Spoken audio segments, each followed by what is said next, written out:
Hello hi everyone, welcome back to episode 23 of Ramayanam. ఈరోజు రామాయణంలో Putrakameshti ఇష్టిని start చేశారు కదా. స్టార్ట్ చేసిన తర్వాత ఆ ఇష్టాన్ని జరుపుతున్నప్పుడు అక్కడికి తమ తమ వంతు భాగాలను పుచ్చుకోవడానికి దేవతలు, యక్షులు, గంధర్వులు, కింపురుషులు అక్కడికి వస్తారు. అప్పుడు అక్కడికి బ్రహ్మదేవుడు కూడా వస్తారు. అప్పుడు దేవతలు వాళ్ళందరూ తమ బాధలను, కష్టాలను, రావణుడు వల్ల కలిగే కష్టాలను వాళ్ళు బ్రహ్మదేవుడితో చెప్పుకుంటున్నారు. పితామహ, మీరు ఇచ్చిన వరముల వద్ద గర్వం పొంది రావణుడు సృష్టి ధర్మాన్ని ఉల్లంఘిస్తున్నాడు. రావణుడికి భయపడి సూర్యుడు బాగా ప్రకాశించడం లేదు, సముద్రంలో తరంగాలు బాగా వీయడం లేదు.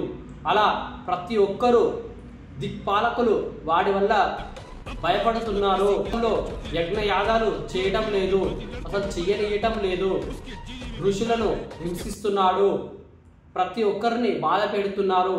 మీరు వాడిని చంపే ఉపాయం మాకు చెప్పనందువలన మేము ఏమీ చేయలేకపోతున్నాము అని అంటారనమాట బ్రహ్మదేవుడు. అప్పుడు బ్రహ్మదేవుడు వాడి తపస్సుతో నన్ను మెప్పించి ఎవరి చేత, దేవతల చేత, యక్షుల చేత, కింపురుషుల చేత చావు రాకూడదని కోరుకున్నాడు. కానీ వాడికి మనుషుల మీద ఉన్న చులకన వల్ల మనుషులను, వానరులను కోరుకోలేదు అని అంటాడనమాట. అప్పుడు అక్కడున్న వారికి ఒక ఉపాయం కనిపించింది ఆ మాటలలో. అప్పుడు అక్కడికి శ్రీ మహావిష్ణువు అక్కడికి వస్తాడు. శ్రీ మహావిష్ణువు ఆ సభ మధ్యలోకి వస్తాడు.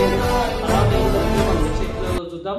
మీకు కనుక రామాయణం ఇంకా తెలుసుకోవాలనిపిస్తే మన ఛానల్ని సబ్స్క్రైబ్ చేసుకోండి. నోటిఫికేషన్ ఆన్లో పెట్టుకో, బెల్ని ఆన్లో పెట్టుకొని నోటిఫికేషన్ ద్వారా మీకు వీడియోస్ తెలుస్తూనే ఉంటాయి, చూసి తెలుసుకోవచ్చు. Thank you all.